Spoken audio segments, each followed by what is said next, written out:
សុស្ដីពុកម៉ែបងប្អូនលើកនេះជាបានបន្តអូបាគូដនីបាទនេះជាពងមាន់ខ្មៅដែលល្បីបាទប្រចាំនៅអូបាគូដនីបាទហើយនៅខាងក្រោយយើងនោះបាទគឺទិដ្ឋភាពភ្នំហ្វូជីបាទអញ្ចឹងថ្ងៃនេះគឺអាកាសធាតុល្អមែនទែនបាទយើងមើលឃើញពីចម្ងាយឡើងច្បាស់កន្លែងតែម្ដងបាទអញ្ចឹងភ្នំហ្វូជីនេះជាភ្នំដ៏ពិសិដ្ឋបាទអញ្ចឹងអ្នកដែលបានឃើញភ្នំហ្វូជីនេះសុទ្ធតែជាអ្នកដែលមានសំណាងហើយបាទអញ្ចឹងបងប្អូនដែលមើលវីដេអូឃើញភ្នំហ្វូជីក៏ជាអ្នកដែលមានសំណាងផងដែរបាទអញ្ចឹងនៅខាងមុខនេះគឺជាហាងបាទដែលគេលក់នៅវត្ថុអនុស្សាវរីយ៍បាទជាពិសេសគឺពងខ្មៅម្ដងបាទព្រោះថាពងខ្មៅនេះគឺគេយកទឹកក្រែបាទ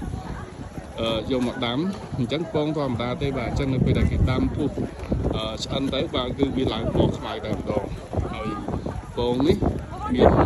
ជាคนជំនឿថាបើសិនបើយើងញ៉ាំបាទមួយគ្រាប់គឺយើងនឹងកើនអាយុ7ឆ្នាំបាទអញ្ចឹងមកបងប្អូនញ៉ាំ3គ្រាប់កើនអាយុដល់21បាទតែបើដល់ពេលបងប្អូនញ៉ាំរហូតដល់4ទៅ5គ្រាប់អាហ្នឹងដកអាយុវិញហើយបាទព្រោះវាលើសជាតិប្រូតេអ៊ីនបាទហើយនៅខាងមុខខ្ញុំនេះគឺជាភ្នំភ្លើងហើយបាទចំភ្នំភ្លើងនេះជាភ្នំភ្លើងសកម្មបាទនឹងអាចផ្ទុះនៅថ្ងៃណាមួយហើយផ្សៃនេះចេញមកពីដីបាទគឺចេញជារៀងរាល់ថ្ងៃបាទអត់មានឈប់សម្រាកទេបាទនេះធម្មជាតិសុទ្ធសាធបងប្អូនបាទមិនមែនកន្លែងទេហើយយើងបានថាប្រទេសជប៉ុនបាទវាស្ថិតនៅតាម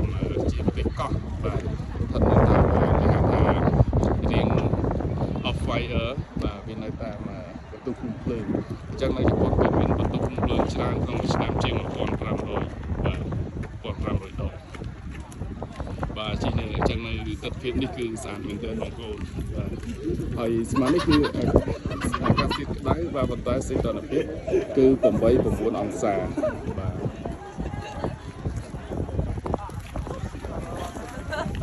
អូខេពុកម៉ែបងប្អូនអរគុណសម្រាប់ការទស្សនាវីដេអូមួយនេះបាទយើងជួបគ្នានៅវីដេអូក្រោយ